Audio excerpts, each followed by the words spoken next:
So the focus, seems to be right now on making sure people are okay, right? And then assessing this damage and figuring out how to get these towns with that small charm, these hardworking people, back on track. But once that sort of plays out a little more, is there going to be some sort of thing to try to make sure things go more smoothly the next time?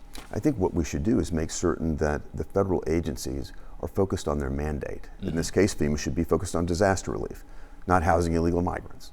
We need to get back to the basics in terms of federal government and cut out this peripheral stuff. The budget is, our deficits are, incredible. They've got to be cut back.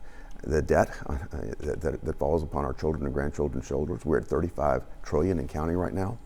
We need to get back to the basics of government and have government do what it should, not all of these other ancillary programs that have been tacked on, over the years. Well, what are some ways you think you can do that? Well, I think the first thing that's going to have to happen is we've got to change the resident in the White House.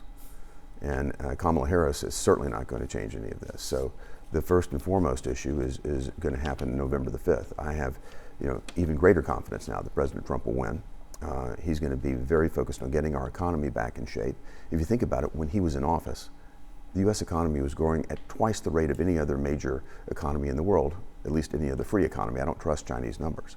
And we were seeing prosperity at every level of the economy. People's real wages went up. In the Biden-Harris administration, because of inflation, people's real wages have gone down. Ask people in America today, over 70% of Americans think that this nation is on the wrong track. We got to get back on the right track, and we need to get our federal government back on the right track too. Well, that leads me then to an election question here. The general sense of the Trump voter, especially in Tennessee, is his 4 years. They were better off than the last 4 years.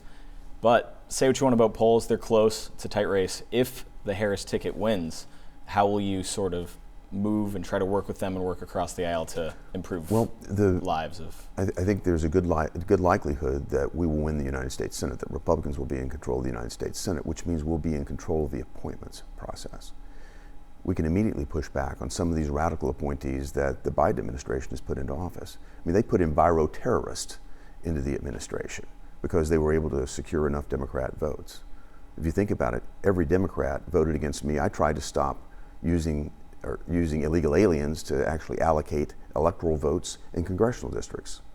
That's what they're doing right now. They're counting illegal aliens to do this. This is why California has more congressional seats and electoral votes than they deserve. This is why Tennessee missed one in the last census. I tried to correct that, and every single Democrat voted to keep doing it.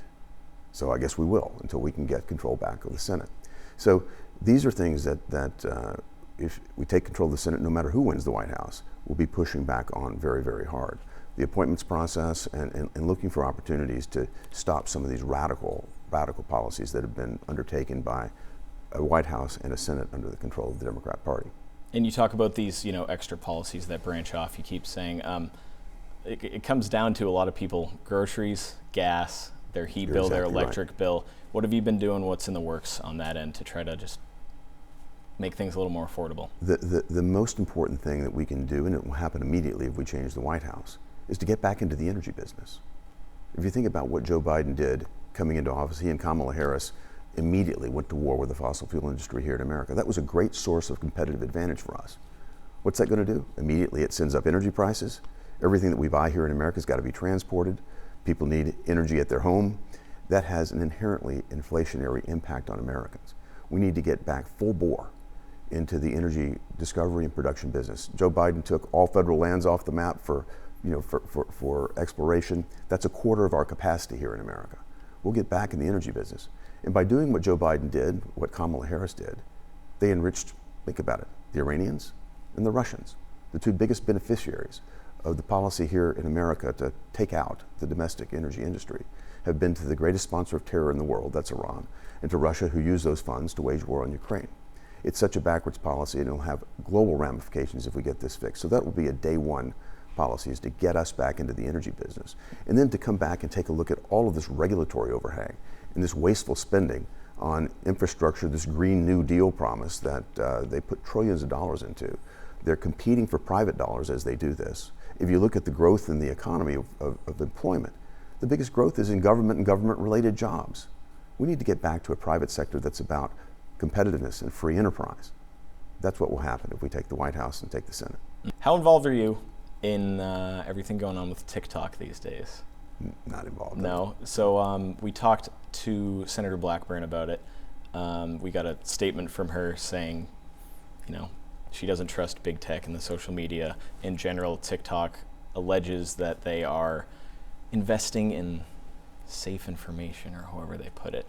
I know it's brought up that it's going to maybe ban it. A lot of voters, though, are on TikTok seeing information. Mm-hmm. The election, back to the election. Sorry to flip-flop here. Not flip-flop, but sorry to go back and forth here. But it's less than a month out.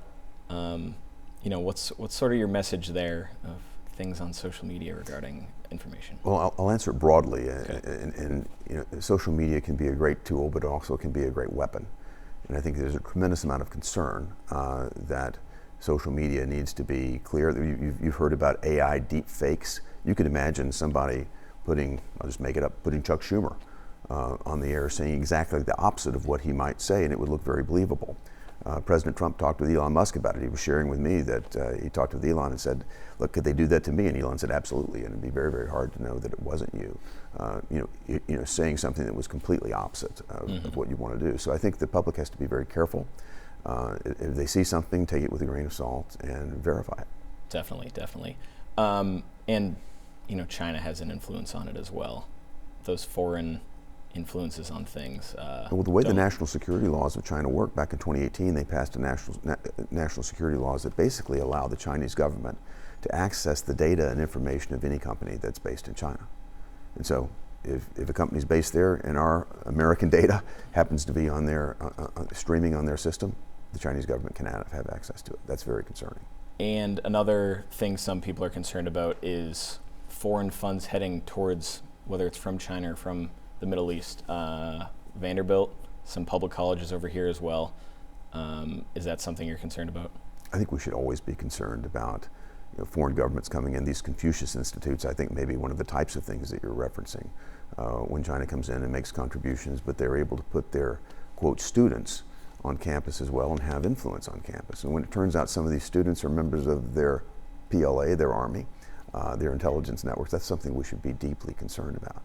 And I think it's going to require a lot more diligence on behalf of these colleges. I think many colleges have woken up and gotten out of that business, but I think we should continue to have a very sharp focus on it.